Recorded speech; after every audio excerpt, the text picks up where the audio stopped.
please. Well, thanks, Steve. The suburbs on the north side of Petrie include suburbs like Bridgeman Downs, Aspley, Castledine, Brackenridge, Bald Hills and Fitzgibbon.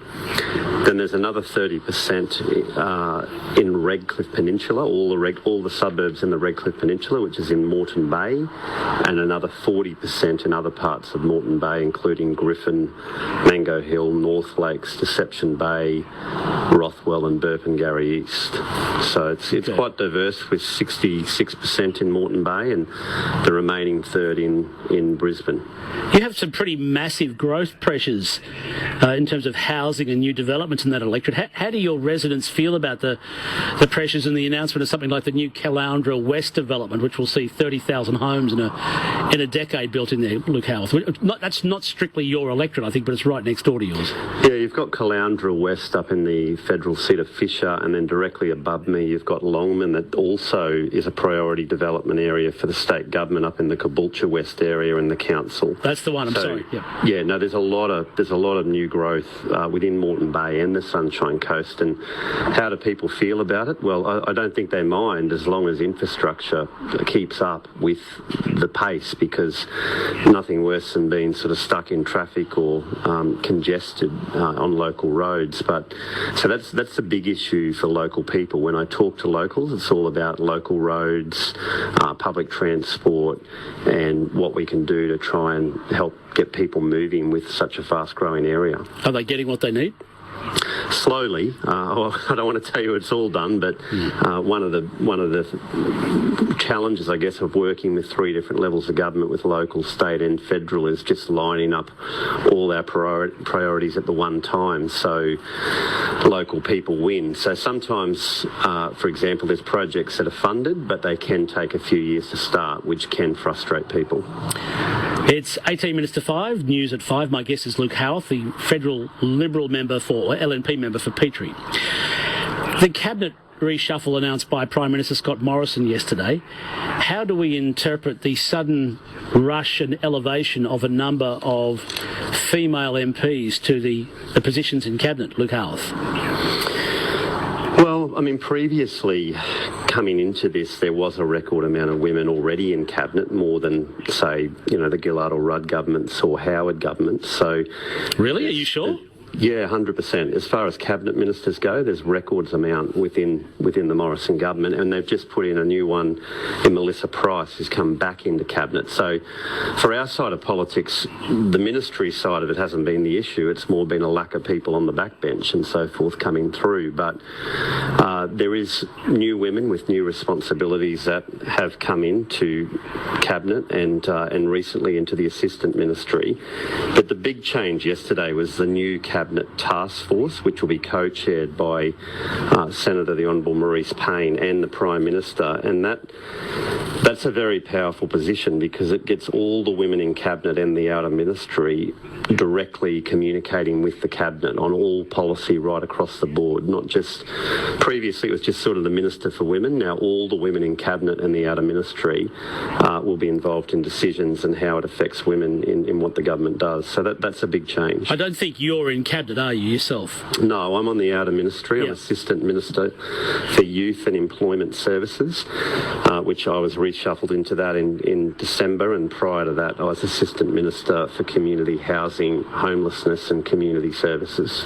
If this sort of cabinet task force of women on the outer and inner ministry is now doing what it's supposed to be doing, why wasn't it happening previously? I'm sure you would have seen some of the commentary that this looks like a reaction to some of the difficulties that have apparently faced your side of politics in the treatment and the dealing with women and the culture of dealing with women in Parliament House in Canberra. Well, I mean, I don't think it's any surprise. People will know that the last several weeks it has been difficult in Parliament, not for everyone in Parliament, right across the board, whether it's opposition or government.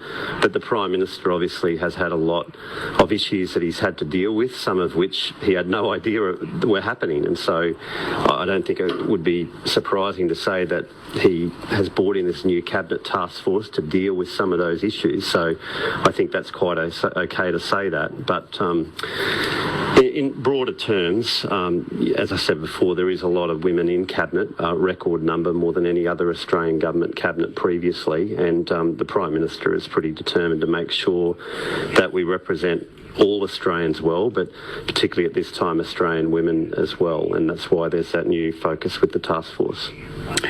My guest is Luke Howarth. Luke Howarth is the federal LNP member for Petrie. This is ABC Radio Brisbane. It's 14 minutes to 5. Normally I would be speaking with Andrew Laming at this point, but because of the issues that have been raised around Mr Laming's behaviour and alleged behaviour, he won't be joining us. The Federal Labor has said that Andrew Laming should be no longer be the member for Bowman, that he should be essentially removed from the position. Does the LNP have the ability to remove an elected representative from a seat that he holds?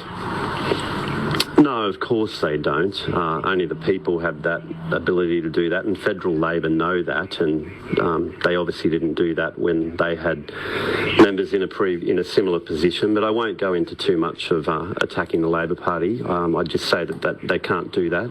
Once a federal member of Parliament is elected, they're elected for that term. Craig Thompson, one of their members some years back, was sent to the crossbench, as you recall. In other words, they didn't accept his vote. Well, I think they did accept his vote.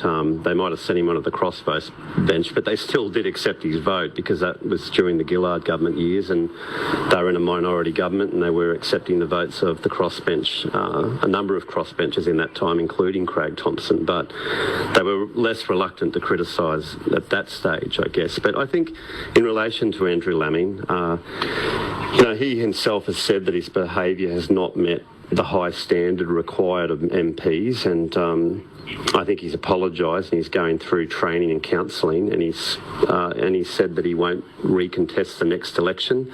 He's been stripped of his committee chair role, which is an additional payment that MPs receive for doing that. So he's been stripped of that. His political career's ended, and so Andrew, I just want to see him get the help he needs, but just serve out the rest of his term representing the people of Bowman well, because that's what we're elected for. My job's to represent the people of Petrie, and we're all elected to do that job, and so I hope he can just focus and finish on a strong note. I mean, I've had a little bit to do with Andrew Laming as a colleague. He's done whilst he's made mistakes, and deservedly so, he's going to have his career ended, but there's a couple of good things I thought he has done over the time he's been in. He got prostate cancer drugs listed on the PBS, and his work on early intervention for vulnerable children has also been important. He's been a bit of a social policy innovator, so I hope in the remaining 12 months or so that he's in the job that he can focus on those things. Luke Howarth, thanks for your time. Thanks very much. Luke Howarth is the LNP member for Petrie, the federal electorate on the north side of Brisbane.